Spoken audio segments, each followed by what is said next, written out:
Let's go off the grid. Okay. Let's go off the grid. Okay. I know that you really want to put your phone away. Yeah. Let's go off the grid.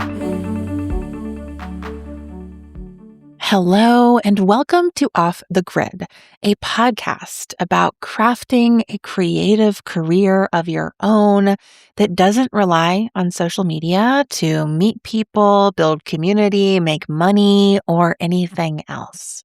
I'm your host, Amelia Ruby, and on this show, I share stories, strategies, and experiments for sharing your work and making money online with radical generosity and energetic sovereignty. Today on the show, I am joined by a very special guest and new friend of mine, Mel Mitchell-Jackson. Mel and I met through some internet magic that I really want to tell you all about because it feels like the perfect example of how we can put into practice all the things I teach here at Off the Grid. So at some point last fall, Mel put an ad in Cody Cook Parrott's newsletter to share their amazing program, The Hiker's Way, which is meant to be a sort of like more in nature, more flexible artist's way of sorts. And I'm an avid reader of Cody's newsletter. If you listen to the show, you know Cody's been here many times and will in fact be here again next week to talk about their new book. So I look at the classified ads in Cody's newsletter every week, and I saw Mel's ad. I went to their website and I subscribed to their newsletter because I was like, I want to know what this person's up to. Well, Mel noticed that I subscribed to their newsletter and sent me a very nice email that essentially said, "Hi, Amelia, I noticed you subscribed to my Substack and I'm such a fan of your podcast. And would you be interested in having a virtual coffee?" And I said yes, because I was already into Mel's work. I wanted to get to know them better. It also had me reading more of their Substack and being like, oh, I think there's some really interesting conversations we could have. So we met for a virtual coffee, and that became another virtual coffee. And that became this conversation you're going to hear on the podcast today. It also became a second conversation you're going to hear us have about AI sobriety later this month during an AI series that I'll be hosting here on the podcast in March. And I just wanted to share all of that because I think that so often it can feel scary to reach out to people. And I actually think that one of the reasons many people are drawn to social media is because it can feel energetically safer to just like broadcast things on your profile, put them out there, and then blame the algorithm if you don't get any engagement. That feels way less vulnerable than like actually sending an email like this with the off chance that that person might never read it, never respond, or read it and be like, oh, that's kind of weird. I don't want to respond, right? Like, that's so scary. But if you want to build relationships without social media, we all get to and have to practice these skills. Even now, when I've been off social media for almost 5 years, I still get that tinge of anxiety and fear and butterflies in my stomach when I send a cool person on the internet an email. I literally just did that this week. And I had to like get over myself. I had to send the email anyway because I want to build relationships and I want to keep doing that. And I don't want to feel like I rely on social media to do that. So I just wanted to share that with all of you because you're always invited to reach out to me. And more so, I want to encourage you to reach out to other people that you think are cool on the internet, build relationships, and then have conversations and collaborations of the kind that you're going to hear me and Mel talk about today. So Mel Mitchell-Jackson is an adventure artist, writer, retreat guide, and craft tutor who compassionately supports people pursuing creative craft and breaking free from harmful tech tools. They're here today to talk to us about their creative career path, how they started out in art school, ended up working in retail, built a thriving arts community in Kansas City, and then got a job at Apple. First working in the stores, teaching and demoing art practices, and then eventually going to their California locations and working on their education program there. As we trace that journey, Mel and I talk about so many things that I think come up for so many artists and creative people as they find their way through work and life. We talk about the allure of institutions and how they always let us down. We talk about grappling with how to build community and do work that we love while also finding ways to financially support ourselves. We discuss the real grief of when a dream job becomes a nightmare. and talk about the role of delusion, how as artists, we have to be a little bit delusional. That's kind of our job, to believe in things that don't exist yet, but also how that delusion can lead to self-sacrifice or under-earning and over-giving over time. We also talk about YouTube because Mel is a YouTuber, and explore some of the challenges of centering your anti-capitalist values in your business, even as we continue to live out that ethos in the world. I loved this conversation with Mel, and I'm so excited to bring it to you here. I'm also thrilled that they're going to be back soon for a conversation on AI sobriety. And so if you like this one, definitely keep an eye on the pod feed for that. But for now, let's dive in, shall we? Hi, Mel. Welcome to Off the Grid. Hi, I'm super excited to be here. I am really excited to have you. To get us started, Mel, could you just talk a little bit about how your creative career began? What was the work you were doing as a practicing artist and teaching artist? And then how did that lead you to Apple and Silicon Valley eventually? It all started in art school. I went to a 4-year college of art and design. I went to the Kansas City Art Institute. And then as I was working through my degree, I got an internship to start teaching at a museum nearby. And so I started teaching at the museum, and the museum teaching was all using Apple tech. So that was like foreshadowing totally in 2012 what I would end up doing in 2020. But that experience allowed me to get hired at my school upon graduation. So I was convinced that I was going to be a professor. Like, that was my goal, that I was going into academia. Nothing was going to stop me. I was a determined Taurus. That was absolutely what was going on. And so I took that road and started teaching at my school. And I wasn't teaching in the full degree program because I didn't have my master's. I was teaching in our School of Professional Studies. So adult classes, kids classes, camps, all things like that. And then I would teach our pre-college art lab, which was accredited, essentially, for high schoolers. But during that time that I was teaching, I also was pushed by my professors to start building my CV. So to start doing things that would allow me to get into grad school for free or cheap, or be able to get jobs after grad school because of how hyper-competitive things were in 2013. And so I did 2 major things. I moved into a gallery space that I had been working for, and that gallery space was called Subterranean Gallery. It was a basement apartment in Kansas City, Missouri, dirt cheap, maybe not a legal apartment. Well, very familiar with that vibe. Yeah, like belly of the building kind of situation. But I had started working for Ayla Rexroth, the gal who started Subterranean Gallery, when she was running a lecture series in a hot tub. Whoa. In her apartment. Cool. And so that was like the beginning of me doing any kind of curating. It was the beginning of me tiptoeing into the land of art writing, because the only way I could get credit for helping Ayla with the hot tub dialogues was to document it through nonfiction writing. So that led me to running a Tumblr for my college, which in 2012, this was like peak Tumblr era, then was like writing about exhibitions happening in the area, writing about the hot tub dialogues, I ended up writing about an exhibition where an artist created this giant elaborate model. His name was Anthony Bob. He created this giant elaborate model, and then if you went in this like secret room, you could watch cats climbing all over it. And I was like, okay, this is unhinged. I love unhinged art. More of this, please. And so I started all this writing. And then next thing you knew, my professors were like, hey, we don't have any art critics in town, really. You should be an art writer. So in addition to moving into a gallery, I decided to also start an arts publication on WordPress for the city called Informality. And our goal was to be informal and informative. So to try and get around the art language problem of creating a really opaque layer that's hard for most people to decipher, and to take a informal, informative editorial approach to writing about the happenings in town. So that was a lot that I was doing right after graduating. And also, none of that was paying me any money. Also familiar with that. Yeah. So I was supporting myself through retail, through all of it.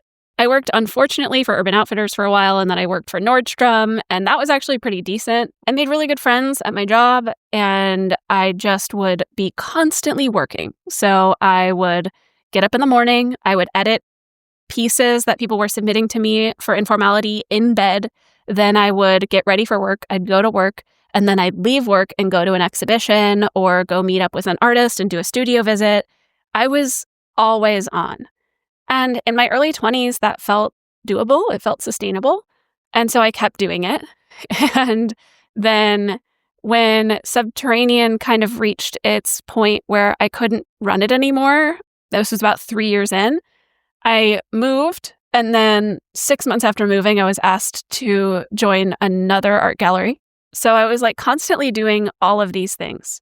Meanwhile, I had a studio space at this place called The Drugstore that was like an old drugstore turned CVS turned artist studio space in Midtown. So I was also making my own work on top of all of these other things that I was doing. Lots of really late nights, lots of hustle culture vibes. And it's because I was taught in art school that it's very normal to go to studio until 2 or 3 in the morning. It's very normal to not rest. And if you want to compete with other people who are going for these academic jobs, you need to be willing to be constantly working.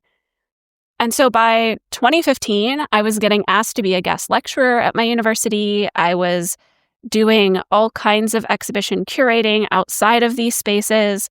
And I was really a central part to the art scene in Kansas City. And that was great. But I, again, wasn't getting paid for any of that work. And when I would get a grant or something for a project, I was rarely paying myself. I was always paying others around me.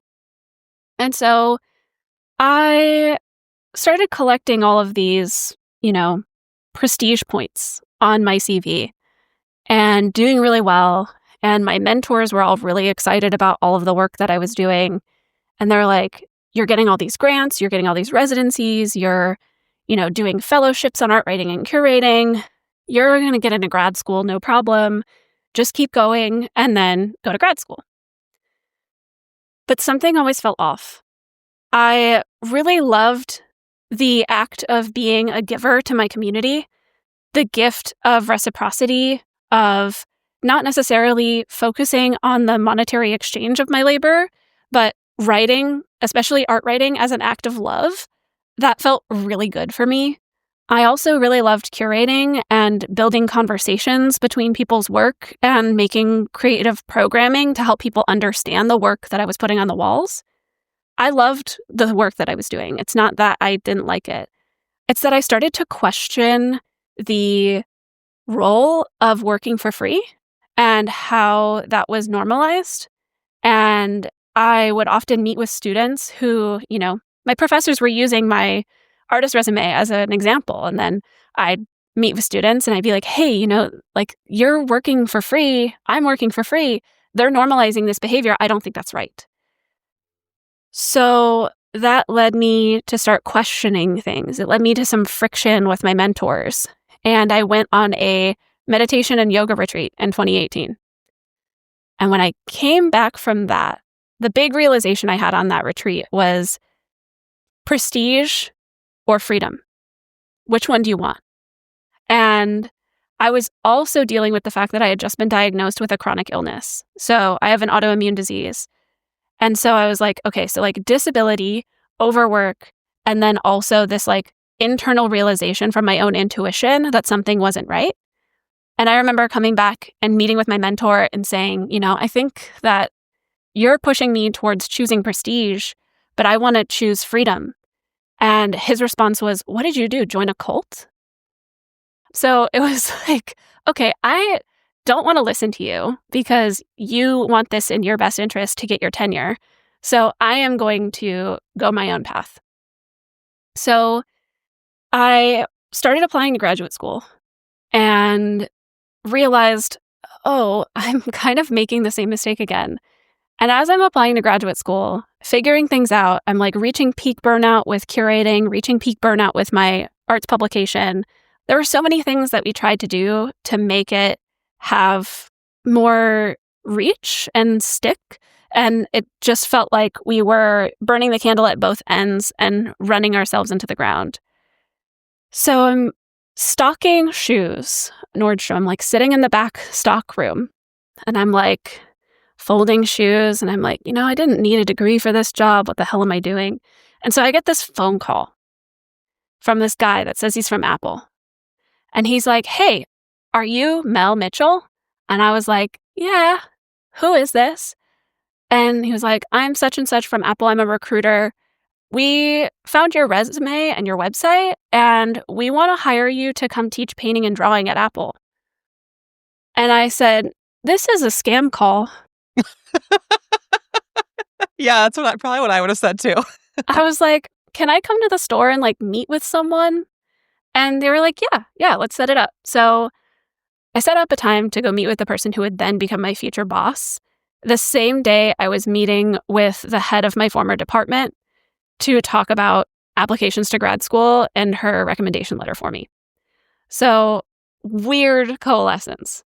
And I told her, I was like, I'm either going to go to grad school or I'm going to go take this weird job Apple is offering me. And I have no idea what that means. And she's like, cool. So the job was real. It was for this program called Today at Apple that still technically exists, but not in at all the same way. They were free art and design, music, video, photography, and coding classes in the store that would happen all day long on the giant video wall. And it sounded intimidating and scary. I was terrible at public speaking. And I was like, yeah, I'll do it. Sounds great. So I quit Nordstrom. And suddenly I had a job where I was being paid to teach. I was being paid to research the things I was teaching. And I was able to teach things that I felt always had to exist behind a paywall or always had to be within a nonprofit. And instead, I was getting to show these skills to such a wide range of humans in this very accessible space. Now, granted, it was all on the technology, right? So it was all under marketing, right? Like this is to try and get people to adopt the products and use them. But it felt very utopian to me. I was very optimistic, and it felt like I was working for a giant, well-funded nonprofit inside of a large, gigantic corporation. We were doing field trips for local schools where we would customize the curriculum to the needs of the teachers and be able to help kids make a song about their lesson in GarageBand. And that felt so empowering. I was like, this is the coolest job ever. So that was going very well. And there was a job opening, a temporary position open at corporate to go build the program. Okay, before you go to California and your story, I just want to pause here and pull some of the threads of what you've been sharing, because I can absolutely relate to that sense of being in your early 20s and you're just kind of doing a little bit of everything. And what I appreciate about the way you speak about it, and where I want to add in some of my own perspectives, is just there's a way that I still believe that was kind of necessary for me to figure out what I even liked, what I was good at. There are so many things I did after I had moved to Chicago that were just sort of on a whim and they didn't work out. And then there were so many other things that did start to work out. So when I started volunteering at the radio station, I became a DJ, or when I made zines and when I did poetry readings, and much like you, it ended up creating this life that I loved. But also, I was at an event 5 or more nights a week. I was hosting things multiple days a week. I was hustling. And that is not sustainable long term. But also, it's I'm curious how you grapple with this. I don't always know how to grapple with the fact that hustling got me a lot. And also, I had to learn how to stop. And some of that was a choice, and some of it was just my body stopped being capable of doing it because I was not 23 anymore. And also, a lot of shit happened in the way. It wasn't the Obama era. So, those were two actually really big factors in it for me. How do you relate to that period of hustle now? Oh my goodness. I'm so glad that you asked this. I think that I was definitely a victim of lean-in feminism during that era. I think that there was just so much optimism in 2012, 2013 about the internet. Like, I have a cat named Internet because I was so optimistic about the internet. We love internet and the internet, but differently now. hmm And I grew up online. I remember asking my dad, he was like, "What do you want for your birthday?" when I was like 8. And I was like, "I want Photoshop." And he was like, "Why?" And I was like, "'Cause I'm making people websites on Neopets so that way I can get like free paintbrushes." And my dad was like, "You just started a business and you're 8. Sure, you can have Photoshop." And so I always had this like internet optimism. I was a musician on MySpace and I had just so many really beautiful experiences on message boards. Tumblr felt optimistic. Sharing events on Facebook, all of these things felt like peak optimism. And I think that's the thing that fueled the quote unquote hustle. Like it didn't feel like hustle to me. It felt like I was trying to live my dream. And by living my dream, it would just come true. And I think it was like more delusion than hustle. At this time, this was when BuzzFeed was happening. This is when so many small publications online were hiring people. I remember the time I got asked to write for Vice during all of this that I was like, whoa, I'm writing for Vice. Look at me. I'm like figuring it out. And it seemed like running a publication could actually become my job. I was convinced, maybe delusionally, but I was convinced that this was all for the future I wanted to build. And if it wasn't, it was building towards a graduate program potentially. But it also, I think, in the thing that I said about the love and tenderness of it all, I was in a place where everything I was doing was super DIY. I could be hypercritical of institutions that I had worked at.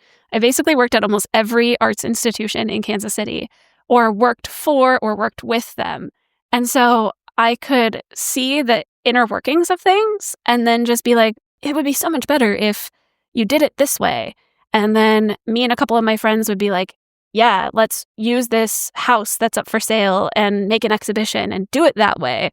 And so taking that DIY scrappy approach just felt right. During that time, it did really feel like everything I was doing was also an act of love to my community because I was fed by the work I was doing. It wasn't like I was, a solopreneur in my head just trying to make $1 million. I was doing all of these things as an act of love for the people around me and for Kansas City as a whole because I believed in it. And so that didn't necessarily feel so icky, whereas I think hustle culture is so focused on like the individual. Yeah. And part of what I'm hearing too is perhaps just like a very nuanced relationship between like your labor and the institutions and extraction. Like you weren't feeling extracted by the artists or by your city. You were doing this from love. It really reminds me of like the book Unreasonable Hospitality. Like it was such an ethos of service and care, and you did get a lot back from it. But what I'm also hearing is like a lot of that was fueled by this sort of like, dream deferred of grad school, where this was going to sort of pay off in the future. And as that dream started to come closer, you realized it was really built on this like crumbling foundation that you couldn't just acquiesce to or ignore anymore. And that's where you started to see like, oh, I have been doing this out of love, but even with that love, I'm starting to feel burnt out. And all there is in my future is extraction, actually. Like once I start doing this in institutions, it's no longer just that scrappy act of service. It is just exploited labor. And I loved what you said earlier about that like prestige or freedom, and that breaking point for you, or that clarifying point of realizing that you had been pushed toward prestige. You were perhaps like unknowingly and somewhat knowingly chasing it, but that actually wasn't going to get you the life you wanted. And it was just less and less possible as your energy shifted, as your chronic illness flared, I'm sure, at times or all the time. And I think that as creative people and creative workers, we do have to be delusional in the sense of we have to believe in things that don't exist, right? Like that's actually kind of the whole job. And some people will call that delusion, right? Like believing something that can happen that nobody else thinks can happen is what gets you called delusional. That is the path of the artist. But also, we can't be delusional at the expense of our bodies, at the expense of ourselves, at the expense of our communities, even. And I also appreciate that point where you were like meeting with students and you're like, they have set me up to do all of this work for free. Or like, I've had this happen so many times in my life too, where it's like somebody thinks I make all my money doing the really cool thing they love about my work. And that I'm like, no, I teach at university. And you're like, no, I fold clothes at Nordstrom. Like that's how I make money. So I think just pulling back all of that is so important. And what I love about your journey is that the delusional thing did happen for you in the sense of you got a phone call out of nowhere for a dream job. Like, wow. Wow, wow, wow. Yeah, it was such a dream job. I like get misty-eyed a little bit thinking about working for Apple in that 2018, 2019 time because the job was so cool. When I wasn't teaching, I was basically told by my boss, go demo the product. And I was like, so you're asking me to be Bob Ross? And he's like, yeah, basically just put on a headset and talk through how you make a painting, talk through how you make a sound, talk through how you edit a video in iMovie. And I was like, this is such a fun job. I love this job.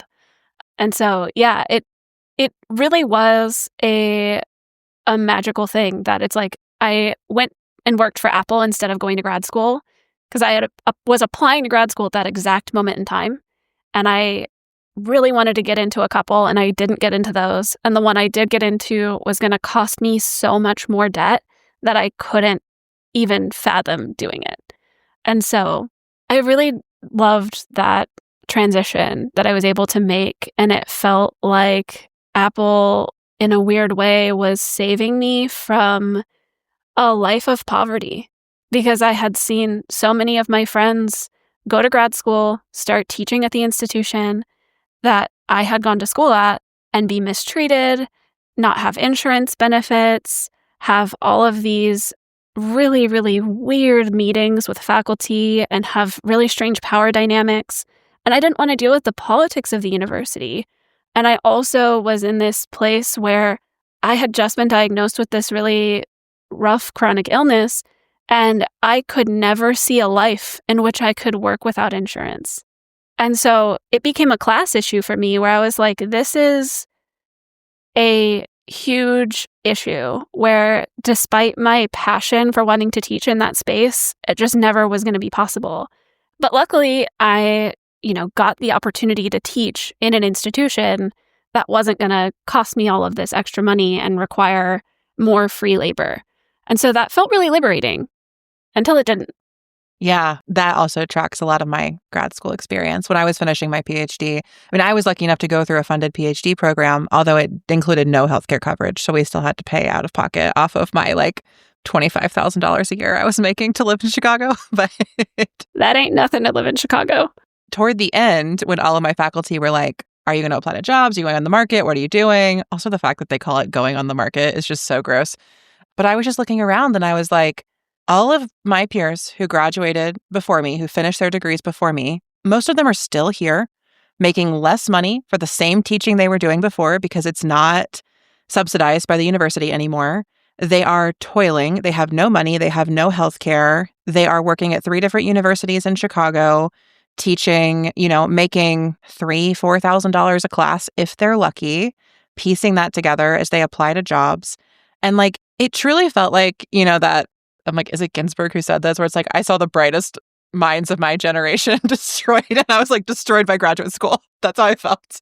But then the other thing that really broke me and where I was like, I can't do this was when I looked at the starting salaries for these jobs that people were prostrating themselves for. There are hundreds of applicants for these 1-year lectureships in sort of nowhere parts of the country. I said with love, I live in a nowhere part of the country. And they were making $45,000 a year. And I was like, I could literally go get any starting level job for a company and make more money than that. Like, what is happening? You're telling me I did all of this to get that? And that was my moment where it all just like fell apart underneath me. That was precisely it. I remember having a meeting with my mentor and just being like, I'm making more money selling Birkenstocks at Nordstrom on a regular basis than you are, and your tenure track, and you're doing all of this free labor, and I don't see tenure track jobs coming up anymore. There's this incredible Zoe B YouTube video where she really just like eviscerates the adjunctification of universities and talked about the stat being somewhere like now 70% of university jobs are all adjunct and contingent faculty. And so it's all precarity. And so, yeah, I'm getting chills a little bit because I'm just like, it was such a moment of reckoning to realize that this thing I had put up on a pedestal was false. And it was one of many tower moments that would happen during my Saturn return. Yes. Okay. So let's go back to your story. And I want to hear about how you ended up working for Apple out in California and how that dream job also became its own tower moment. So take me there. I applied for this temporary position in, I think it was like August of 2019, and I got it. And then that meant that I was going to move to Cupertino in January of 2020 and see what happened there. And so I was really optimistic. I was really excited. I was super jazzed to work with the team that I was working on. And I got there and it was incredible. I can't speak to specific projects, but I was able to work on things that had me really excited on a team that really cared about my contributions. They were like, yeah, all the things that you did in your arts community, all of this DIY stuff, that's why we hired you. That's the reason why you're here. This is your expertise. Speak up. We want to hear from you. And I was like, this is wild. I can't believe this is real. Then while I was on that job, I also met my now spouse, not at Apple, but because I couldn't find hiking buddies, I got on a dating app. and so I was like, I'm just looking for a hiking buddy. And so I found a hiking buddy for life, for sure. But I was falling in love with the landscape of California and also just being absolutely amazed at the potential for this job. And then the pandemic hit. And when the pandemic hit, you know, the classes that I was teaching were all in person. So all of that was put on hold. And I didn't stick the landing in terms of what corporate wanted me to do and how I needed to perform there. I didn't know what I was doing. I shifted to all remote and didn't really know what I was doing even more. And so when the contract ended up expiring, I was sent back to Missouri and they were like, okay, you're going to go work in the store again now. And I was like, but the classes aren't happening in the store. And they're like, well, you're going to go sell phones now. And I'm like, this isn't what I signed up for. What do you mean? Also, I have an autoimmune disease and COVID is happening. What do you mean I'm going to go be in around the general public? And so that was sort of the beginning of the end. I ended up on a really cool team where we were teaching virtually, and it was great. I was also living in a 400 square foot apartment with my spouse. Well, he wasn't my spouse yet, but that was the thing that made me realize that we would end up married. Yeah, close proximity. Close proximity and working together and not getting in fights. Great. Excellent. So in that time between 2021 and 2023, I switched jobs about 7 times to different teams, to different roles, because they didn't really have a place for us that were in this kind of teaching role.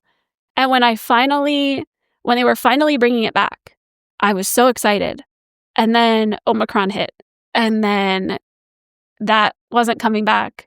And so it was just this constant seesaw of there's this dream job that you had, and then there's the reality of the moment, and they're in constant opposition with one another. I kept wanting and longing for the dream job that I had, and then being forced to reckon with the fact that it wasn't coming back.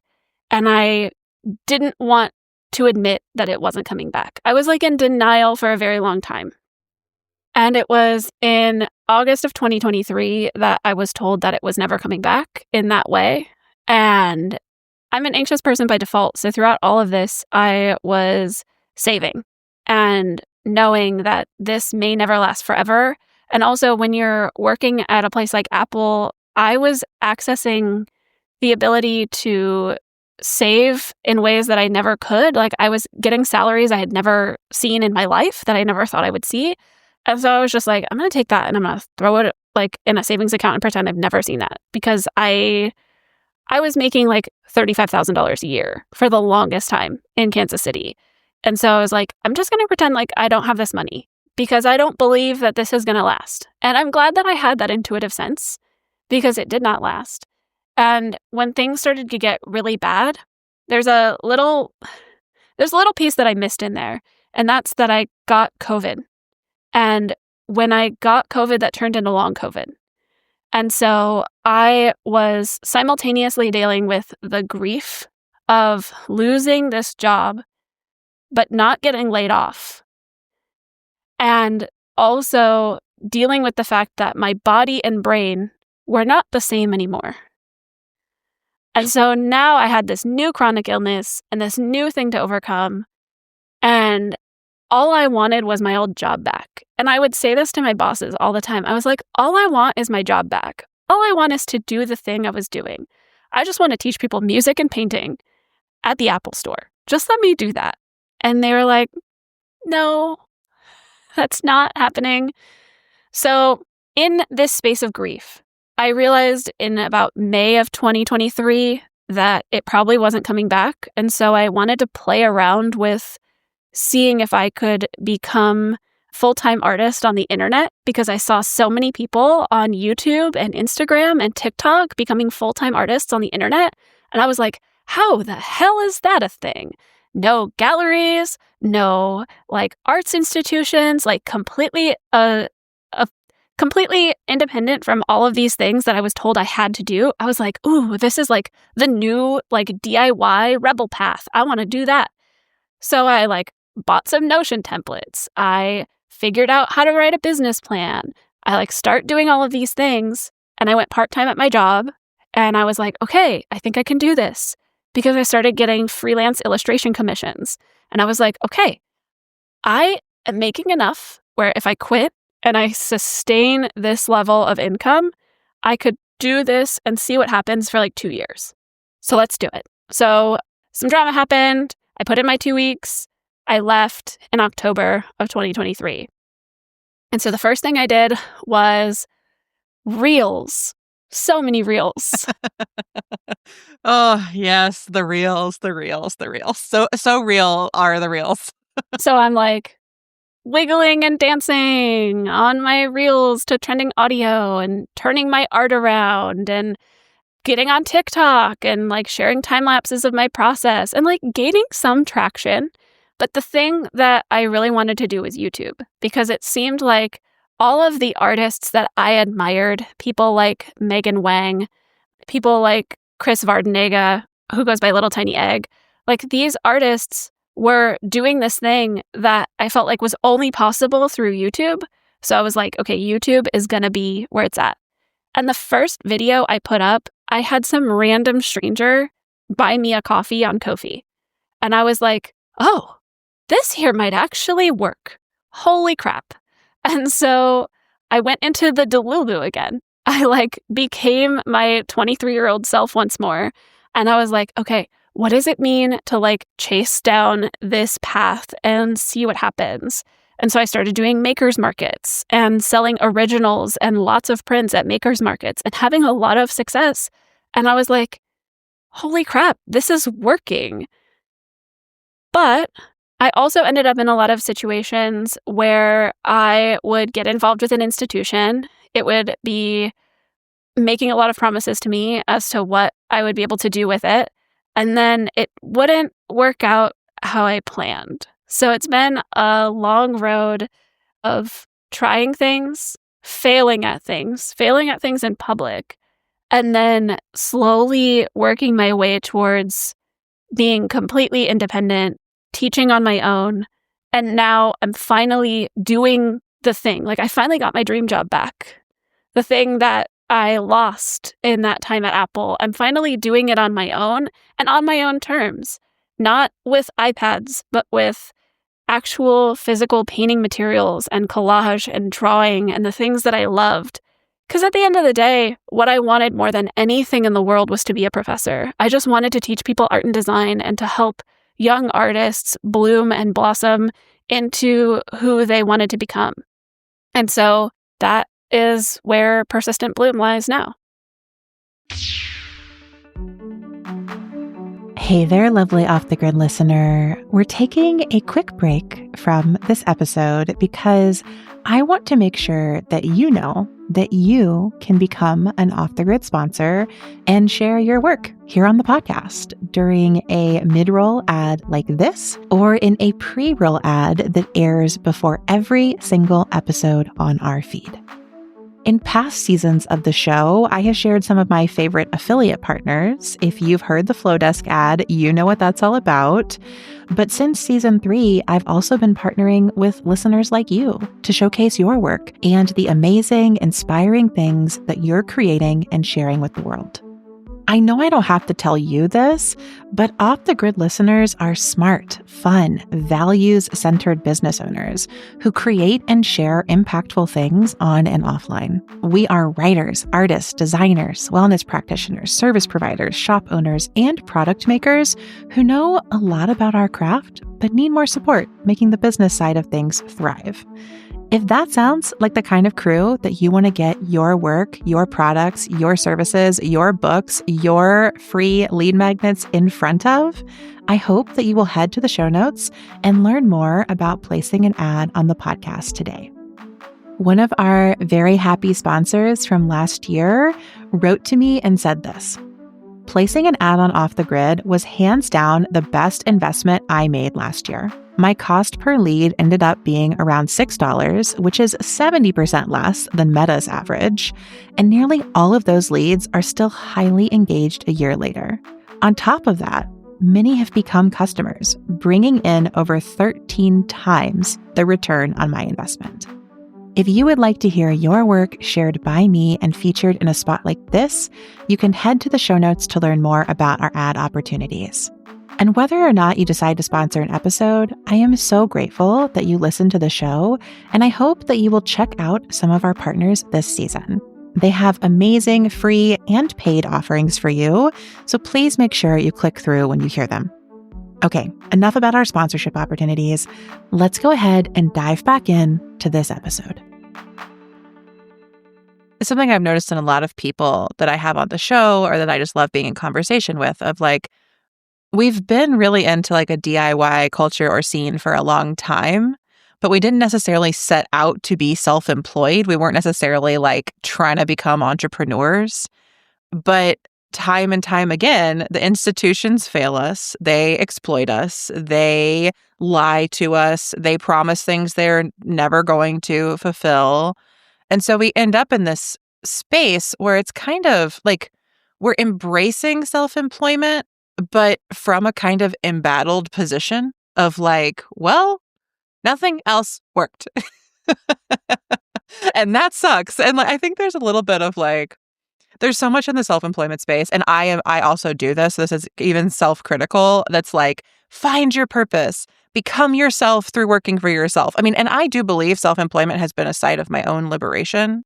And also, it's a bummer that all of the structures suck so much that this feels like the only option, especially if you're an artist, especially if you have a chronic illness, especially if you're a parent or a caregiver who has a lot of work to do. Like, I'm always holding this both and of like self-employment is liberatory, and it is also the only option for so many people who are failed by the systems that we live within. Yeah, absolutely.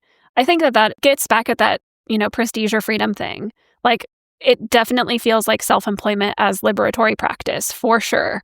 Like my it's so interesting, like words like business owner, entrepreneur, things of that nature that my family will be like, wow, you're an entrepreneur. And I'm just like, yeah, in a way that like you can be like a crunchy weirdo entrepreneur. Yeah. A way that you can like critique capitalism by also making money within capitalism kind of way of doing it.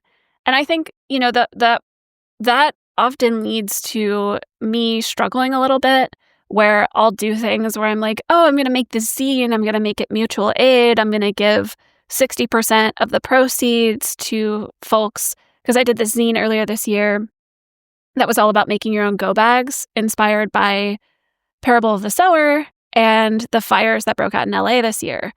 And so I was like, okay, I'm going to do this as a mutual aid thing. And then when I priced it out and then actually did it, I realized that I was eating so many fees from my website, from the payment processors that I like didn't think about, that I wasn't even paying myself very much. And I was like, oh my gosh, this is the same paradox yet again, where I'm like, I want to do things as an act of service. I want to do things that are coming from a place of being soul-led and very service-oriented. Yet, how do you negotiate those terms and those boundaries? Wanting to, give things away for free versus wanting to have people trust you enough to like purchase a service from you. Because I made a bit of a mistake recently where I was launching this new class online called The Hiker's Way. And so in order to build that sense of trust, I was like, well, I need to give away like a quarter of it for free. So that way people can go download that from my email list as a lead magnet, right? Download this thing. And then if they really like it, then they'll get the full thing. That didn't really pan out that way, because then I was putting myself in a position where people were used to getting things from me for free instead of getting things from me and paying me for my work. And this is a constant problem in the arts where it's like pricing our work, figuring out where things need to go. How can we actually make it be something where we can give enough and elicit that trust? And that's where my boundaries have really shifted. And I think about the things that I give out on YouTube, for example. Those are things that I'm like, okay, I'm giving this for free. And then I have creative prompts that I write on my Substack, and I give away 2 for free every month, and then 2 are behind a paywall. So I'm like, okay, that feels good. That's like inching people in. But it's led to a really big struggle for me within my own business of trying to unlearn the just give everything for free, just do everything as an act of love from the art world, and recognize that like, no, I'm trying to run creative retreats for people, which means that I need people to pay me for them so that I can keep doing them, so that I don't have to go back and get a corporate job where they're going to make me use a chatbot and then I'm going to hate my life again. It's so rough working in a corporate setting when you have a chronic illness or you have something like long COVID that's an invisible disability, because people just think that you're making it up or they don't believe in it. And so it just leads to this situation where, like, if I am teaching a class and I am the one who is leading it, I can lead it on Zoom and then I don't have conversations or questions about my mask. Or if I am going to lead something in person, it leads me to be able to be like, no, I can refuse service. Like, I can set the limits and the boundaries that I need to be able to actually care for myself and care for those around me in solidarity who have a similar need. Something I've been talking about more recently is that we can only have radical generosity if we have energetic sovereignty, I believe. That's been a premise of this podcast for a long time, but I just see it coming up more and more. And what I'm hearing you say is like, you can't actually just give everything. You can't have that sense of radical generosity if you don't have the sovereignty to set those boundaries, to understand how to resource yourself, to be clear about what is enough and what is not enough and what is too much, right? Like, it's that energetic sovereignty, I think, that allows for the free and radical giving and generosity. And I'm kind of hearing you say you've fallen into maybe two different like traps, if we want to call them that I would identify. One is the like, you were trained for over a decade to work in the art industry where it's like, you should do everything for free and then like hope it'll be subsidized by these institutions, whether those are universities, corporations, or just like really wealthy donors a lot of the time, right? So like you have that training. So of course, like you're going to get pulled back into that. But when you run your own business, you have to be your own. Like the business has to subsidize anything free that you're doing. And I think that so often as small business owners, we are very fast to be critical of ourselves. And I think that other people are often critical of small businesses like we're corporations.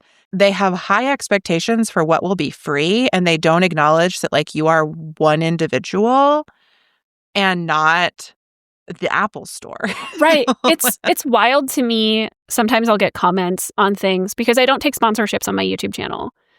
And I've had some videos pop off on there. And usually I have some kind of call to action in there where I'm saying, hey, I do retreats. I am teaching this class. I'm doing these things. And then people will hop on there and just be like, oh, another course. You're just like another content creator making courses. And I'm like, no, I'm an educator that's been teaching for 13 years. I find it really offensive how many armchair critics will come out. And, they're probably all bots, to be honest. But how many armchair critics will come out and just say, you shouldn't be charging for your services. And I am happy to see so many other people within this realm acting in opposition to that criticism and recognizing that I do know my worth and I can build this and do this. I just have to stay persistent and keep going with it, despite having moments of flops or failure.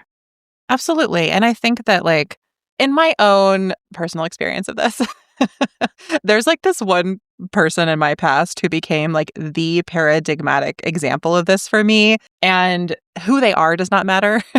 But I just see these people like funnel a lot of money toward these giant corporations that they will then critique on the internet and be like, wow, we should all divest from Amazon. And I'm like, you don't have to buy my stuff and that is fine. But you cannot tell me my $25 workshop is too expensive when you happily spend 10 times that amount of money on Amazon buying like clothes and random fast fashion stuff. Like I will not accept that critique anymore and I am not here for it. Yeah, it's wild to me how often folks on the left forgot about the fact that we were abolishing the police and that first we need to abolish the cop within us in order to get where we want to go. Yeah.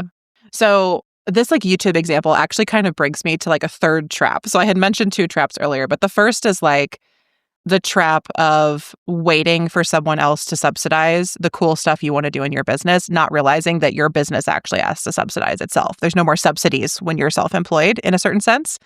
The second trap is what I have started calling the like one more free thing sales strategy, which is a trap. And a lot of self-employed people fall into it. Like somewhere in the scheme of things, we started to believe that if I just give people one more free thing, that will get them to decide to buy from me. And I've had to unlearn this in myself. Like, I love a lead magnet. I love a singular free thing, but like the one more free thing, like it doesn't work anymore. People are not, just because you send your whole email list one more free resource, that's not what is going to prepare them to buy from you. You actually have to learn how to take them on the journey to decide to make a purchase. And I don't mean you, I mean broadly. We all have to learn this as small business owners. But I've coached so many people inside the interweb on this in the past year of like, we're talking about their launch plan. And I'm like, your launch plan cannot be built around you just offering more free stuff. It has to be built around you working with your audience, helping them, helping yourself decide to make a purchase. Because accepting a free thing and spending money on a thing are very different energetically. They're very different practically. They're very different financially. So that is the second trap that we often, myself included, fall into. And then the third trap is spaces like YouTube, where the space itself has set the expectation that everything is free because videos on YouTube are free. And so it puts us at a disadvantage if we're going there to try to sell. I'm not saying it's not possible. And YouTube has actually done more. Like there's a lot more members only videos on there where creators can have a membership inside of YouTube. YouTube takes way too big of a cut for that. I just want to highlight that when you're choosing to support a person on YouTube or Patreon or Substack, always choose Patreon or Substack over YouTube memberships, because the YouTube memberships, they take way higher percentage. Yeah. And actually, like Apple does the same. So like if you have a paid podcast through Apple, they take 30% of the fees rather than like Substack or Patreon's 10%. So all frustrating. I think that what I had in mind, which now I'm like crumbles beneath me as it always does when we're talking about a corporation or institution, is that like when we share our work on YouTube and the expectation of people who are entering YouTube is that everything's going to be free, then I think it could be a hard place to sell.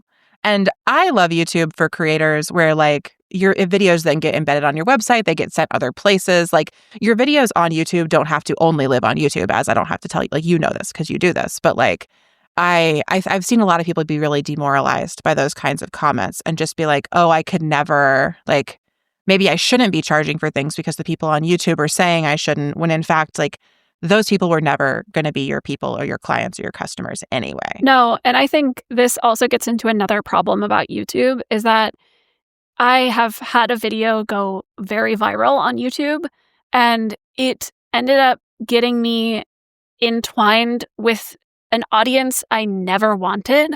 And there is a part of me that legitimately thinks about putting that video private and never letting anybody see it again. Even though it's a very good video, it's about like the cost of art schools and this exact problem that we're talking about of like how I was working for scraps and prestige instead of freedom or pay. Like really, I was not feeding myself. And the thing that people latch onto in that video is like the cost of higher education. And it led to like a lot of anti-intellectual conversations. And it came from a place where like the frequency at which I was speaking in that video was from anger. And anytime that I do a video, whether it's on TikTok or YouTube, and I speak from a place of like sassy anger, my like communicative style is like very swords. Like I'm the Knight of Swords. I'm like running forward on a horse ready to joust. And so when I do that, I cut through and I get a ton of views. And I almost never get people buying from me, trusting me, signing up for my email list. I get people arguing with each other in the comments, and I get extremely emotionally dysregulated whenever it happens. And I'm spending like a full-time job amount of time moderating the conversations that happen there. And so that has made me really change my strategy of, you know, before I film, actually reviewing my Notion dashboard where I have written specifically who I'm trying to reach and think about, okay, like, how do I want to phrase the way I'm speaking? How do I want to show up to those people instead of to what I think will do well in terms of a hook on YouTube? Like, I hate the stats pages on YouTube, on Instagram, on TikTok. I think that stats tracking is one of the most toxic things you can do if you're still posting on social media. And I have a video that I put up last week that I was really proud of and really excited about. And then it flatlined in the algorithm. And if I was looking at stats as the thing for judging a barometer of success, then I would say it failed. But somebody purchased my new pod class through that video. And so I was like, okay, you know what? This was successful because the goal was to connect me to future students, to build my Discord community, to actually like focus on the community aspects of it. And that's where I kind of bring the DIY culture into my business, where I'm less interested in trying to just, you know, go viral or use clout of how many followers I have or such and such things like that, because there are so many influencers influencing you to become an influencer versus thinking about how can I just try and speak to my small group and get that small group to trust me enough that they want to join a class or maybe want to join my Discord server and hang out and talk with me about the work that I'm doing. Because I want people that are genuinely engaged with and moved by my work to be the ones that are buying from me, not people that are just interested in like a quick transaction. I'm very influenced by the work of Adrienne Marie Brown in emergent strategy, and I think small is all. And I have been really trying to focus on depth, not breadth, which is counterintuitive to the typical social media strategy because it's always about reach, reach, reach. And I'm like, it's not about how quickly I want to get there. I hate driving on the freeway. I hate it. I hate highways. I hate freeways. I hate big trucks. I get so nervous. If there is a scenic byway and it's going to take me 4 additional hours to get there, I am taking that. I got that from my grandma. And so I feel like I'm taking that kind of a path to get there. And it frustrates some of my friends who are YouTubers that are like, oh, you're slowing yourself down. I'm like, yeah, on purpose, because I want to think about how it feels when I get there, not how I'm going to continue to sustain what you do where you're posting every week or you're batch filming things. Yeah, I mean, this is also aligned with everything I talk about at Off the Grid. And also, I really think that the work we're doing in the interweb, I'm running a small group program right now called Close Biz Friends. And what we're doing is practicing what I would technically call like relationship marketing through content marketing. But really what that looks like is exactly what you're saying. It's quite simple. It's like creating work that is important to you and speaks to the needs and desires of your community, sharing it with those people, and then connecting with specific people who can help amplify your message and take it farther, right? So you being here on Off the Grid, which will send people to your YouTube channel, like it's all of that work. And it's such a simple process. I mean, truly, like what I'm taking through, it's just a 3-step process: create, share, amplify, create, share, amplify. But it requires people, and not just like views on YouTube people who maybe are bots, but like real people who you know and who you can connect with. It builds similarly off of like the 1,000 true fans concept. But this is how I think that creatives and artists build businesses based on their creative work. And I would agree with you. It takes time. Like, I have no interest in building at the speed of virality in general. And I don't think it really even works that well anymore. Like, I was just quoting a podcast that I listened to recently that was like, it was some parent talking about how, like, if you're in a room of teenagers and you throw a rock, like, it'll hit somebody who went viral. Like, everyone who's on YouTube actively creating, like, the algorithms are giving those doses of virality, but they don't bring the like career gains and financial promise that they did even a few years ago. It's like so flash in the pan. So I'm curious, how are you thinking about your relationship to social media right now? What are your plans for sharing your work online in 2026? Yeah, I'm very stubborn. And so I think my stubbornness is also entwined with the sunk cost fallacy, where I see social media platforms as not a necessary evil, but a thing that I can drop into, and I don't have to follow any of the standard metrics for success. I have a lot of people in my life that I have watched shift their relationship to Instagram, TikTok, YouTube, and a lot of my students that I've been really inspired by in terms of their relationships shifting there, using it to really focus on connecting more deeply with the people that are already subscribed to me. Because luckily with YouTube, it will still show my videos to the people that have subscribed to me versus any other platform for the most part. And so I'm really just trying to use it as a place to realign with the reason I did this in the first place. We haven't actually talked about the fact that I'm an adventure artist. And so the whole reason why I got on YouTube in the first place was to share those adventures, like to go into the forest and to share how magical it is to go and connect to nature as the way to get back in touch with your creativity and your intuition. And so I'm just going to do more of that. I'm going to be a feral forest goblin. I am going to alienate some people. I'm going to get unsubscribes. And I wrote in my Notion dashboard, magic and intuition over metrics. And then videos need to be fun, short films for introducing the values and objectives of the retreat center. Because my goal is really to be running retreats. Like, that's the thing that I want to do more than anything else. I deeply want to be able to have people show up and be in a place where they can be seen, they can feel comfortable in themselves, they can be excited to go on a custom retreat with me, and they can also just get back in connection and alignment with who they are. Yeah, I wrote unsubscribes are actually a great thing. That's a mantra I also need for 2026. I feel like I got my feelings hurt by some unsubscribes this year, which is just bad energy. I shouldn't even look at them. As I think my friend Cody says, like, unsubscribes are none of my business. So Stats are toxic. it's also funny because I definitely have guests on the podcast and strategists I work with who are like, you got to know your numbers, you got to look at them, you got to figure it out.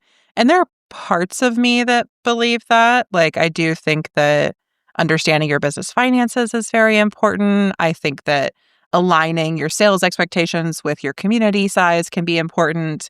But what I think is not important is this like tracking of the minutia of how every piece of content you share is doing. Like, I think that gets in your way more than it helps you grow as an artist or a business owner. Yeah, I feel like the place where I find people actually connect the most to my work is signing up for my newsletter, because that's the place where I like weave everything together. I'm finishing a sweater right now. I'm knitting. It's what I did to quit Instagram, as I started knitting. And so I was like weaving the ends in and like making it so I can actually wear this thing I've been working on for 5 months. And it's so exciting, but it's like that's the place in which all of the disparate, disjuncted ideas come together. And like my old art writer self has a little place to like hang out and just like share the depth of the story instead of just like the top level, which you get on social media. It's just like, here's the surface, and then here's the like roots underground. Yeah, I love that metaphor. Well, Mel, we're going to have another conversation where I want to talk about what it means to be an adventure artist and also what it means to be AI sober, which, as I mentioned, is a concept and framework you're working with. So that is all to come. But for now, will you tell folks where they can find you on the internet and how they can enjoy, appreciate, and pay for your work? Yeah, absolutely. So the best place to check in with me on the internet is on my website. So melmitchelljackson.com. On the homepage, you can actually see what classes I have coming up. You can find out info about booking custom retreats with me. So if you want to get out in nature and find your own self and learn more about the retreat aspect and the adventure art aspect, that's a great way to do that. And I also have wait lists for future classes that I have coming up. I update that page all the time, so it's going to be the most up to date as to what's going on in my life and where you can find me. And then you can also see my social links there, so that way you can sign up for my newsletter on Substack, you can subscribe to my YouTube channel, and you can sign up to actually work with me one-on-one, whether that's through retreats or tutoring or a creative class. Well, I'll be linked in the show notes. Folks can find it there. And yeah, thank you so much, Mel, for joining me in this conversation. Until next time, we will see you off the grid. I kinda hate social media, feeds on my brain like a bacteria. If you read my Wikipedia, it'll say I kinda hate social media. Post a picture of myself, sacrifice my mental health, use your product, time to sell. I would rather go to hell.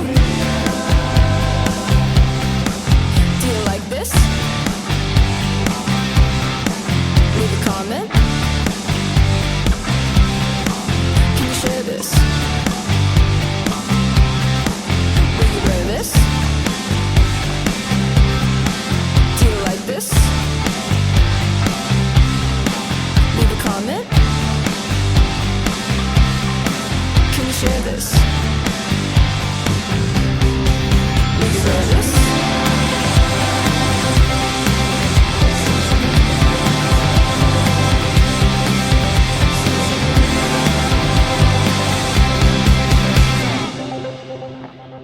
Okay.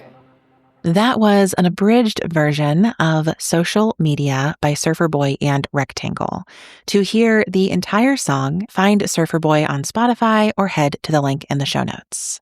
Thanks so much to them for sharing the song with us, as well as to Melissa Caitlin Carter, who sings our theme song that you hear at the start of every show. I'm your host, Amelia Fruby, and if you enjoyed this episode, I hope you will download the free Leaving Social Media Toolkit at offthegrid.fun/toolkit. Until next time, I will see you off the grid.